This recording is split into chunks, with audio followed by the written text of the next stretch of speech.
ഇതാണ് വർക്കല ശ്രീ ജനാർദ്ദന സ്വാമി ക്ഷേത്രം.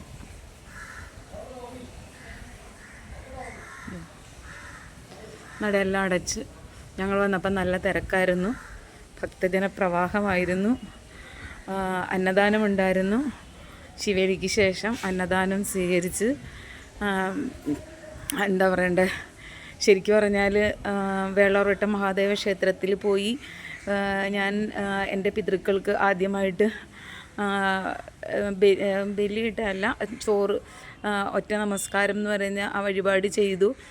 ചോറ് വാങ്ങി വെച്ചു. അപ്പോൾ ആ ചോറ് വാങ്ങി വെച്ചപ്പോഴേക്ക് അത് നെയ്യിൻ്റെ ആണോ അതോ ആ ചോറിൻ്റെ ആണോ എന്നൊന്നും അറിയില്ല, എന്തായാലും നല്ല മണമുണ്ടായിരുന്നു. അപ്പോൾ സത്യം പറഞ്ഞ് എനിക്ക് അതിൽ നിന്നൊരല്പം കഴിക്കാൻ പോലും തോന്നിപ്പോയി. പക്ഷേ നമ്മളത് പിതൃക്കൾക്ക് വേണ്ടിയിട്ട് വെച്ചത് കൊണ്ട് അത് കഴിക്കാൻ പറ്റില്ലല്ലോ, അല്ലെങ്കിൽ തന്നെ ആർക്കെങ്കിലും കൊടുക്കുമ്പോൾ ഇച്ചിരല്ലല്ലോ കൊടുക്കേണ്ടത്, എത്ര കൊതിയുണ്ടെന്ന് പറഞ്ഞാലും. എന്തായാലും ഭഗവാൻ അത് കണ്ടു എന്നാണ് ഞാൻ വിശ്വസിക്കുന്നത്. എന്തായാലും അതേ ചോറ് തന്നെ എനിക്കിവിടെ പടച്ചോറിൻ്റെ അതേ കുത്തരിയുടെ പച്ച കുത്തരിയോ അങ്ങനെ എന്തോ ആ ഒരു സംഭവം തന്നെ എനിക്ക് കിട്ടി. അങ്ങനെ എൻ്റെ കൊതി തീർന്നു.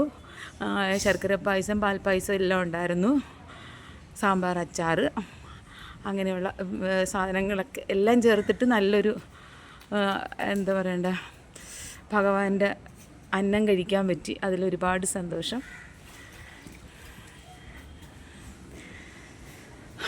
അപ്പോൾ ഇതാണ് വർക്കല ജനാർദ്ദന സ്വാമി ക്ഷേത്രം.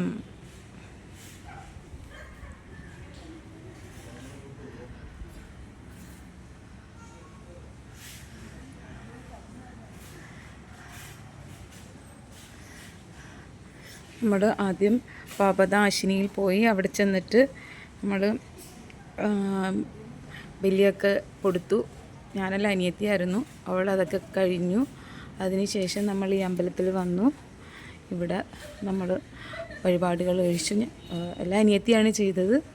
വഴിപാടൊക്കെ കഴിഞ്ഞു, ഊണും കഴിഞ്ഞു. ഇനി തിരിച്ചു പോകുന്നു. ഭഗവാനോട് ഒരിക്കൽ കൂടി നന്ദി പറഞ്ഞുകൊണ്ട്.